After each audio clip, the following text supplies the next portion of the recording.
شام کے 5 بجے ہیں۔ السلام علیکم، یہ ریڈیو پاکستان ہے۔ ترنم حامد سے خبریں سنیے۔ اہم خبروں کا خلاصہ۔ صدر مملکت نے ناروے کے بادشاہ کو ان کے یوم آئین پر تہنیتی پیغام میں مبارکباد دیتے ہوئے یقین ظاہر کیا ہے کہ دونوں ملکوں کے درمیان تعلقات وقت کے ساتھ مسلسل فروغ پائیں گے۔ ملک کے 79 منتخب اضلاع میں 7 روزہ خصوصی انسداد پولیو مہم کل سے شروع ہوگی۔ ذی الحج کا چاند دیکھنے کے لیے مرکزی رؤیت ہلال کمیٹی کا اجلاس آج شام کراچی میں ہو رہا ہے۔ اور پاکستان نے پائیدار امن کے حصول کے لیے تمام کوششوں کی حمایت میں تعمیری کردار جاری رکھنے کے عزم کا اعادہ کیا ہے۔ اور اب خبریں تفصیل کے ساتھ۔ صدر آصف علی زرداری نے ناروے کے شاہ ہیرالڈ پنجم اور ناروے کی حکومت اور عوام کو ان کے یوم آئین پر مبارکباد دی ہے۔ انہوں نے پاکستان کی حکومت اور عوام کی طرف سے اپنے پیغام میں کہا کہ پاکستان اور ناروے کے درمیان دوستانہ تعلقات وقت کے ساتھ مسلسل پروان چڑھ رہے ہیں۔ انہوں نے یقین ظاہر کیا کہ ناروے میں مقیم متحرک پاکستانی برادری کی موجودگی سے دونوں ملکوں کے دوستانہ تعلقات مسلسل فروغ پاتے رہیں گے۔ ملک کے 79 منتخب اضلاع میں 7 روزہ خصوصی انسداد پولیو مہم کل سے شروع ہوگی۔ نیشنل ایمرجنسی آپریشن سینٹر کے مطابق مہم کے دوران 5 سال سے کم عمر کے تقریباً 1,90,00,000 بچوں کو انسداد پولیو ویکسین کے قطرے پلائے جائیں گے۔ والدین سے اپیل کی گئی ہے کہ وہ محکمہ صحت کی ٹیموں کے ساتھ تعاون کریں اور اپنے بچوں کو پولیو سے بچاؤ کے قطرے ضرور پلوائیں۔ ذی الحج کا چاند دیکھنے کے لیے مرکزی رؤیت ہلال کمیٹی کا اجلاس آج شام کراچی میں ہو رہا ہے۔ کمیٹی کے چیئرمین مولانا عبدالخبیر آزاد اجلاس کی صدارت کریں گے۔ چاند دیکھنے کے لیے زونل اور ضلعی رؤیت ہلال کمیٹیوں کے اجلاس بھی ان کے متعلقہ ہیڈ کوارٹرز میں ہوں گے۔ وزیر اعلیٰ پنجاب مریم نواز شریف نے آج باکو میں آذربائیجان کے بابا قوم حیدر علیوف کے مزار پر حاضری دی۔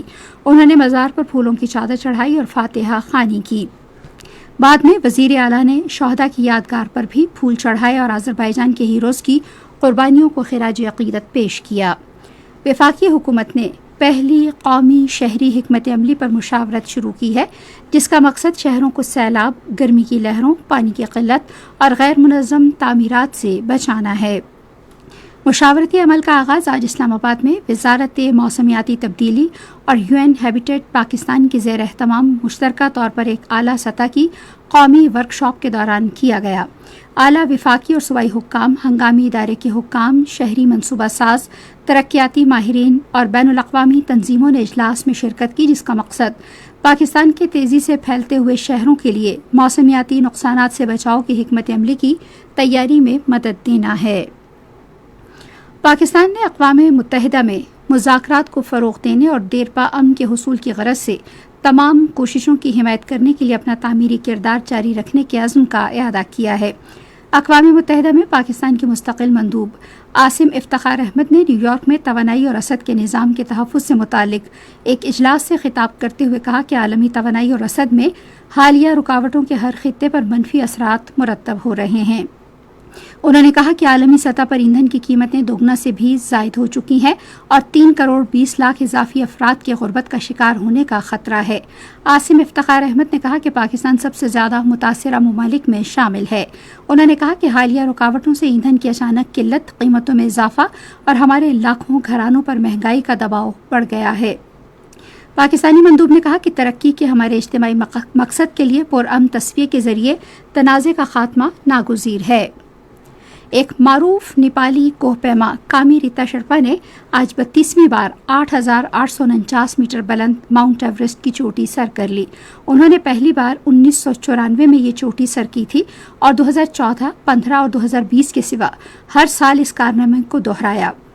جب ایوریسٹ کی مہمات مختلف وجوہات کی بنا پر بند کر دی گئی تھی، انہوں نے کچھ سال میں 2 بار چوٹی سر کی۔